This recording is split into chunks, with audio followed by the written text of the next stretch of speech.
As SPY hits 555 today, as it slams into the seller's trend line, is it finally time to correct? Let's go.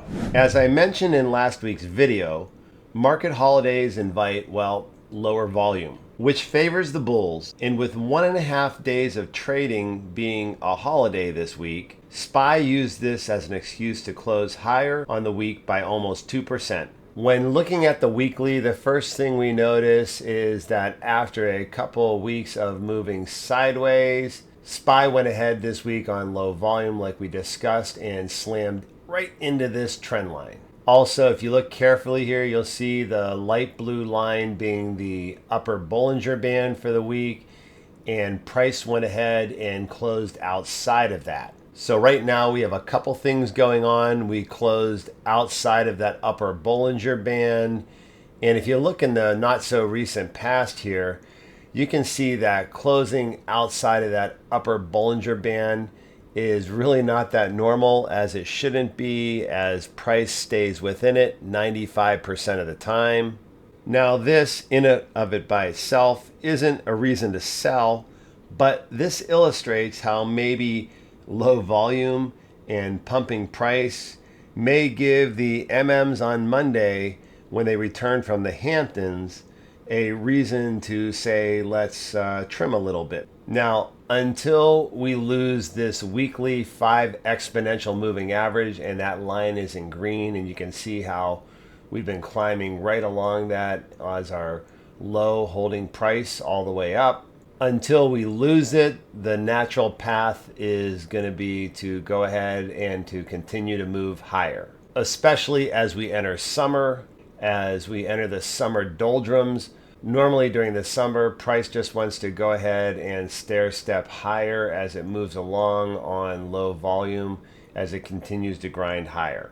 This week, if we look at the bottom of the chart, you'll notice one thing that I went ahead and added this week was the RSI, which is a relative strength index.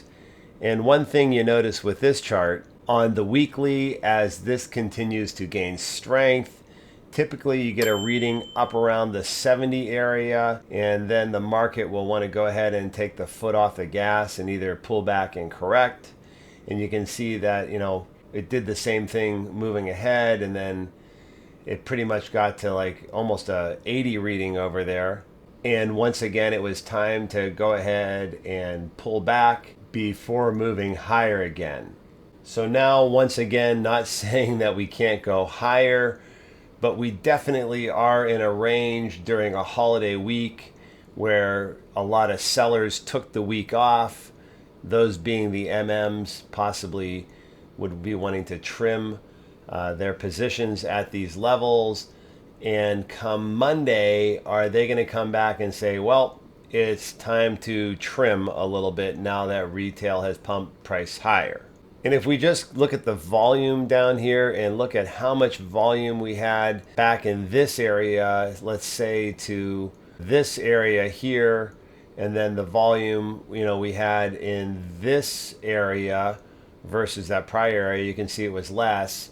And now you can see here that, for several weeks now, almost really a few months now, we've been trading at much less than average weekly volume. Now, I know there's been some holidays in there as well, but still you get the idea here that this kind of blow off top look as it slams into resistance once again, it's doing that with very little conviction at this point. Now, being that we need some type of correction, most likely being that this RSI is getting so overextended, there's one of two ways that the market can achieve this.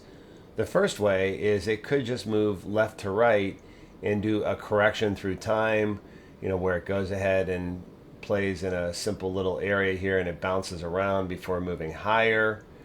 That's the first way. And then the second way is either put in a 5% retrace where it hits that 20 simple moving average, or maybe something a little bit deeper that comes through and spikes the 50 exponential moving average and maybe retest the lower part of the Bollinger Band, and that would play out through most of the summer, maybe into the fall. But the stock market just doesn't reverse because, well, it's time to reverse. It's going to need some type of catalyst to do so. Now, one of the things that could happen next week, and it's not showing on the calendar here, but Jerome Powell is heading to Capitol Hill on Wednesday. And then on Thursday, we see that we have core CPI and the month-over-month for the CPI print, and that will be for June. And then on Friday, we get right into PPI.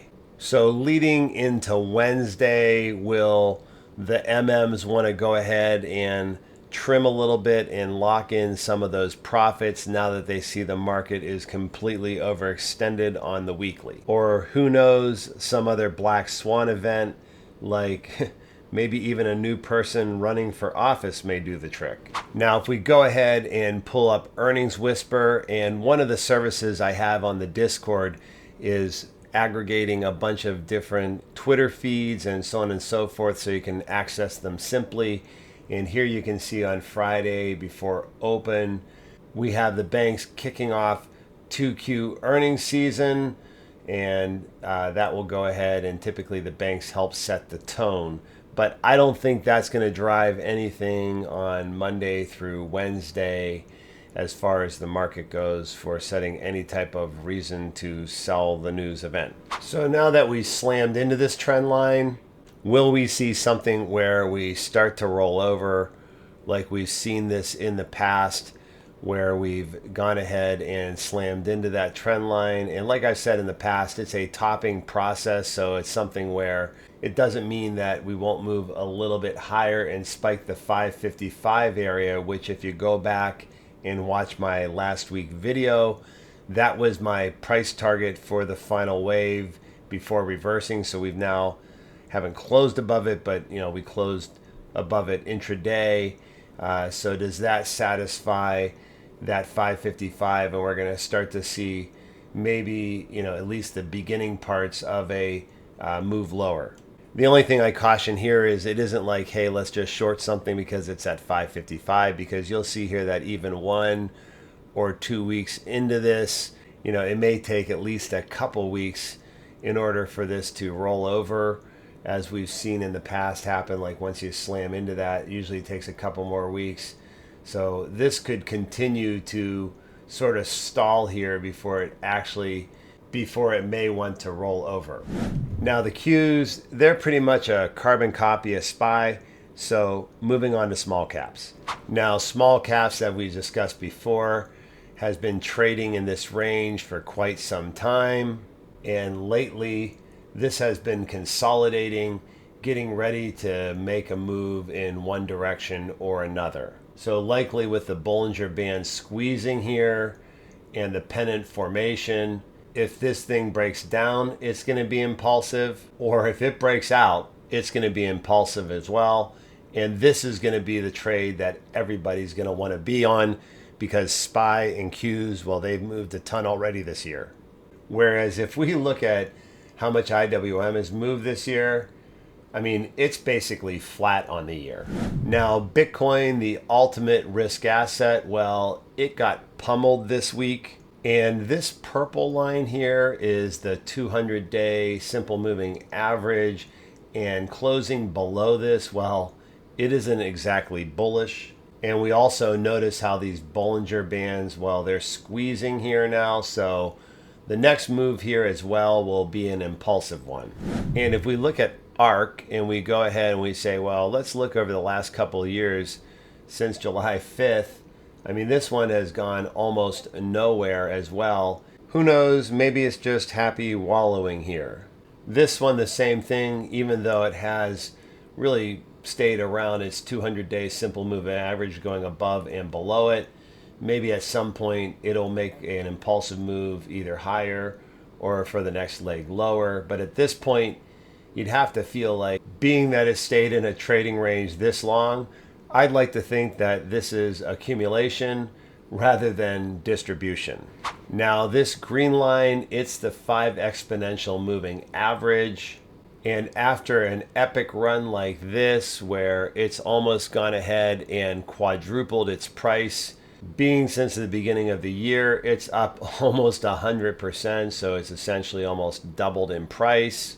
I think rather than people just wanting to sell this and it dumping, we are more likely to see some type of movement from left to right where this consolidates and corrects through time before taking the next leg higher. Believe it or not, there's still a lot of MMs out there that are not market weight on this.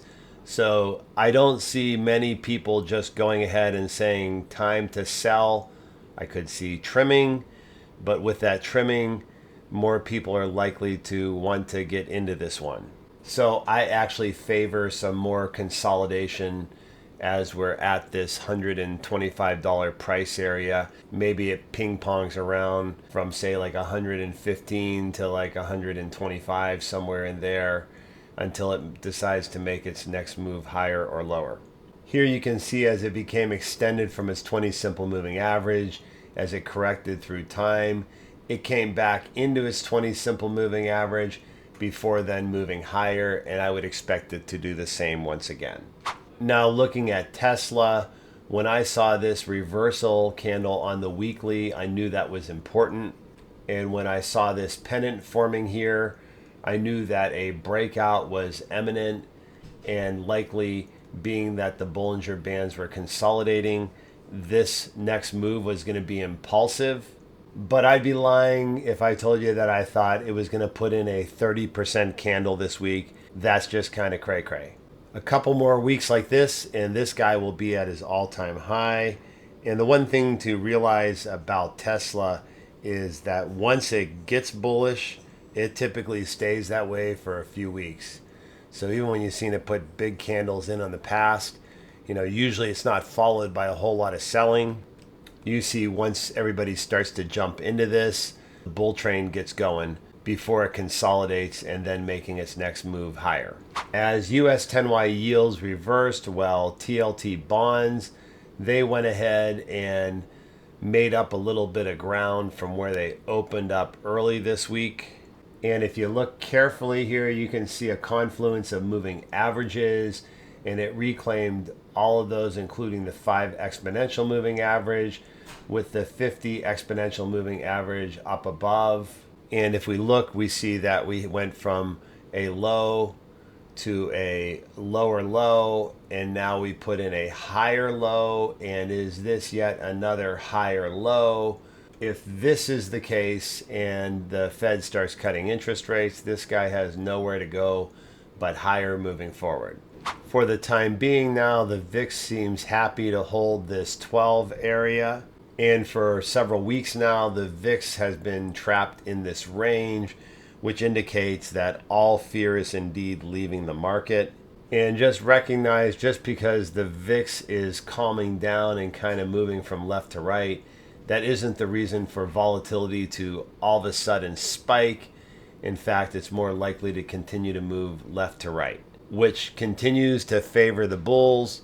So even if we have a shallow pullback or correction here, the most likely path is to continue higher. And on that note, we'll go ahead and close, as that's all I have for now until the next video, and we'll see you then.